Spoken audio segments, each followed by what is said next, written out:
So now we get to the thing that basically, well, kind of makes a game and makes it different from movies and, books and so forth, which is basically the gameplay. Now, the gameplay for Heavy Rain is new. I'm not sure if it's new because I don't really play video games now. I don't know if they do this all the time, but it's new to me, so it's new to me.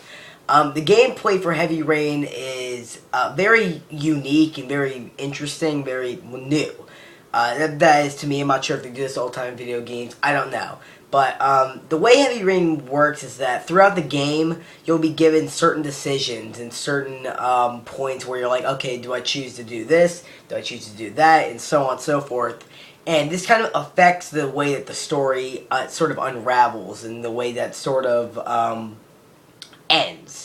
Like if you make the good decisions in the game, which you're not told if you're making a good decision or if you're making a bad decision, you're pretty much going to end up with the good ending. You're going to end with, a happy, awesome ending. But if you do make all the bad decisions, which again, they don't tell you if these are the bad or good decisions, you're going to end up with a bad ending, which is really cool in a way because it kind of foolproofs your game from being considered bad. Because, if a person says, oh, that game was bad because of the ending, you really can only blame yourself because you're the one that made the game end like that. The way that the game ended for me, the 3 times I played it, were all the really good endings where Ethan and Madison and Sean, they made their whole new family. That was the way it ended for me all 3 times. Not because I just did my instinct and did it like, someone good at a game would do. I just looked up what people did on certain gameplays and walkthrough commentaries and so on and so forth. And I basically just did what they did for the good ending because, I'm not good at video games, so I just did that because I'm a fucking cheater. But it's really kind of a unique way that to make a game in the way it turns out. Because again, it just foolproofs your whole game mostly. But for plot holes, it doesn't, and I'll get into that when I do the problems video for Heavy Rain. But it really is kind of a unique, kind of cool way to do really anything. That each decision kind of. And you don't know if you made, a good decision or a bad decision. Like, anytime I made, a really nail-biting decision, I'm just like, you know what, should I go back and just read it? I'm going to go back and redo that. Like, I restart the whole thing, and I just, go back and redo the whole thing.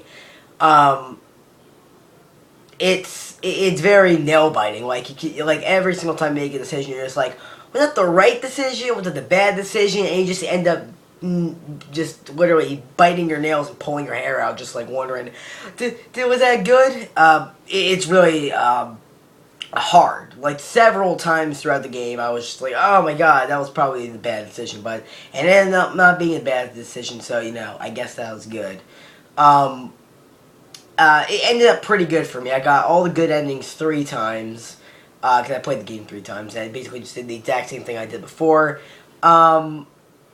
But a lot of things, like certain things, it was really hard for me to, get through. They really don't, sometimes they don't really give you hints on, what exactly to do, and then, one of your characters ends up, dying and you're fucked, just plain and simple. But that is another, really cool thing. Even if you die, game keeps on going. There's 4 other characters you can play. Well, if you die, say Ethan dead. You still got 3 other characters, but I really don't think Ethan can die. I think he can be caught. Well, yeah, he can be caught, but the game still keeps on going. You still got 3 characters left, so it really is cool.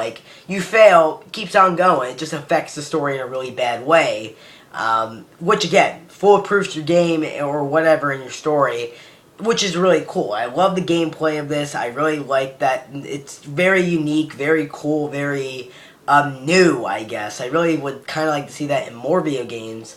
I think Mass Effect did that. I don't know. Again, not a big video game fan, so I'm very much very oblivious to stuff like this. So my apologies if I completely fuck up. There's a bazillion games to do this exact same thing, and it's not really that new. But it's new to me, damn it. It's new to me. But some of the graphics in the game, the way it looks, It looks good most of the time, but at other times it looks like alright. Um, Sometimes some of the characters look really weird. Like some of the motion capturing, it looks really bad. Um, but most of the time it's alright. And something else that kind of bothered me, I don't know why it really bothered me, was that they used the same like background characters, like people in the background. Like in almost every single time, there's like a crowd of people. It was just weird. It was like Guy in Shades is in one thing, and Guy in Shades has a white jacket. Then you go to another part of the game where it's Guy in Shades with white jacket. It's weird. It creeped me out. It didn't creep me out, but it was weird. But then again, that's just like a little minor nitpick, and I probably should just save that for the problem section. But that's really all I have to say about the gameplay. Gameplay was weird. In the beginning, they do give you like a little thing, well, here's your buttons, and just like figure them out and stuff like that, which is really easy, and you really get used to it, which I think all games should probably do. The game should, get you really used to the controls of the game and so on and so forth.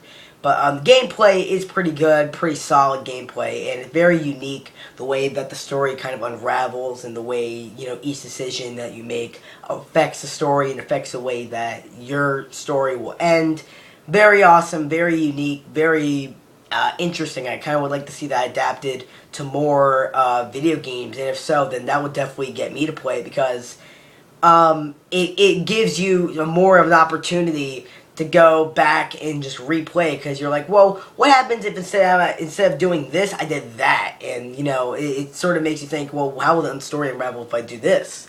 So it definitely does have a lot of replay value in it. So that's definitely a plus. But I guess that kind of wraps up the gameplay section of this game. So after this, I'll just go ahead and talk about some of the problems and give you my final verdict on the game. So I'll see you then.